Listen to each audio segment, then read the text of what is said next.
అండి, అందరూ ఎలా ఉన్నారు? నేను ఈరోజు సాంబార్ చేయబోతున్నాను. మనం ఇప్పుడు పప్పు ఉడికించుకుందాము. కొంచెం 5 to 6 విజిల్స్ వచ్చేంత వరకు ఉడికించుకోవాలి. పప్పు ఉడికేలోపు నేను చక్కగా టమాటాలు, పచ్చిమిరపకాయలు, దోసకాయ, బెండకాయలు, ఆనియన్, డ్రమ్ స్టిక్స్ అన్నీ మంచిగా కట్ చేసి పెట్టుకున్నాను. చింతపండు కూడా నానబెట్టుకున్నాను. కడిగి ఒక నిమ్మకాయ అంత చింతపండు నానబెట్టుకున్నాను. ఇది సరిపోతుంది. పప్పు ఉడికేలోపు మనం మంచిగా సాంబార్ గురించి ముక్కలన్నీ కట్ చేసి పెట్టుకున్నాం కదా, ఒక బాండీలో తాలింపు పెట్టేసుకొని అన్నీ మగ్గబెట్టుకొని పులుసులో ఉడకబెట్టుకుందాము. ఫస్ట్ ఆయిల్ వేసుకోవాలి. కొంచెం ఆయిల్ వేస్తున్నాను.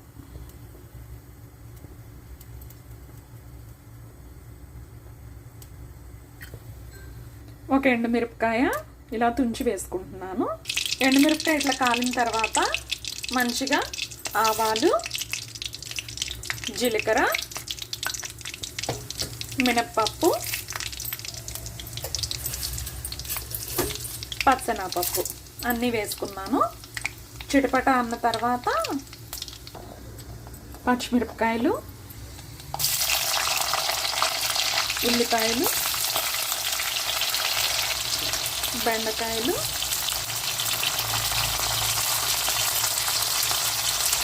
దోసకాయ ముక్కలు, టమాటాలు,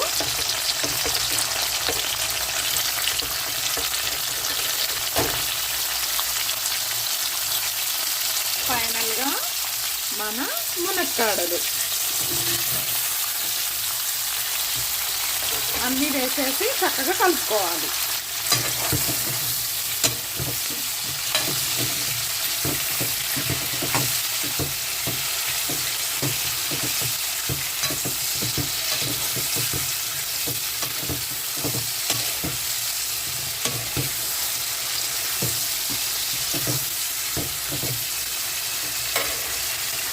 ముక్కల్లోనే కొద్దిగా ఉప్పు, నేను కళ్ళుప్పే వాడతాను మ్యాక్సిమం. ఫ్రైల్లో అట్లా అయితే సాల్ట్ వేస్తాను అన్నమాట. కొద్దిగా పసుపు,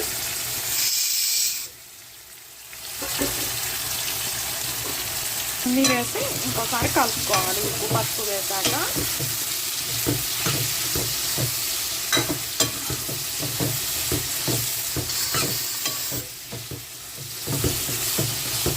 మూత పెట్టేసి సిమ్లో మగ్గనిద్దాము ఒక 10 నిమిషాలు. పప్పు ఉడుకుతుంది. 3 విజిల్స్ వచ్చాయి. చూడండి, 10 నిమిషాల తర్వాత ఇట్లా మగ్గిని మంచిగా. ఇప్పుడు కొంచెం కలపెట్టి ఇట్లా కొంచెం కలపెట్టుకొని కారం వేసుకుందాం.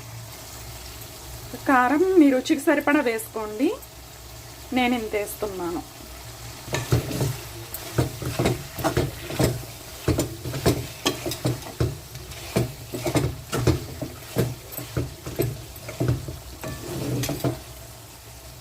మీకు ముక్కలు మగ్గనీయ లేదా ఎట్లా తెలుస్తుందంటే, ఇక్కడ మధ్యలో చూసారా, మునక్కాయకి ఇక్కడ మధ్యలో వైట్ లేకుండా మంచిగా ఇట్లా ఉడకాలి. అప్పుడు మగ్గినట్లు అన్నమాట. ఇందులో ఇప్పుడు కొంచెం చింతపండు పులుసు వేసుకుందాం.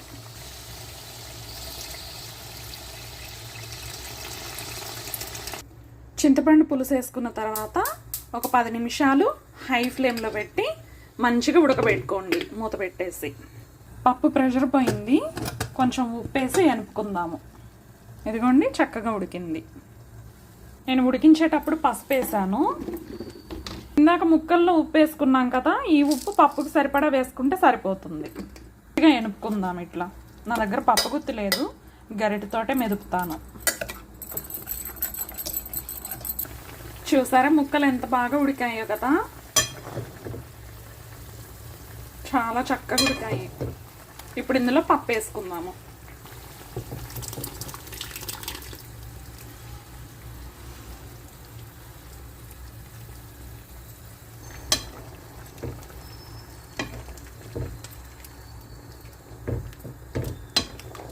వావ్, చూడ్డానికి ఎంత బాగుందో కలర్ఫుల్గా. సాంబార్ అంటే ఇట్లా ఉండాలి. టేస్ట్ చూద్దాం ఒకసారి. ఉప్పు పులుపు అన్నీ సరిపోయినాయో లేదో చూసుకొని ఏమన్నా ఎక్కువ తక్కువ ఉంటే మిక్స్ చేసుకుందాం. అన్నీ అద్భుతంగా సరిపోయినాయి. చాలా మంచిగా వచ్చినాయి సాంబార్.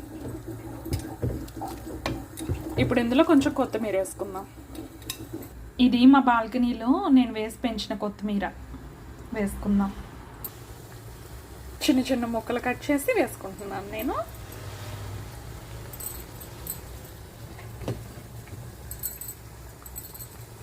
ఇట్లా కొత్తిమీర వేసుకొని ఒక 2 నిమిషాలు సిమ్లో పెట్టి మూత పెట్టేసి మగ్గనిద్దాం. ఫైనల్గా కొంచెం సాంబార్ పౌడర్ వేసుకుందాం. మీకు వస్తే మీరు ఇంట్లో తయారు చేసుకొని పెట్టుకోవచ్చు, నిల్వ ఉంటుంది 1 ఇయర్ వరకు. మీకు సాంబార్ పౌడర్ చేసుకోవడం రాదనుకోండి, ఇట్లాగ కొనుక్కొచ్చుకోవచ్చు. చూడండి, సాంబార్ పౌడర్ వేస్తే మంచి వాసన వస్తుంది. సాంబార్కి స్పెషల్ టచ్.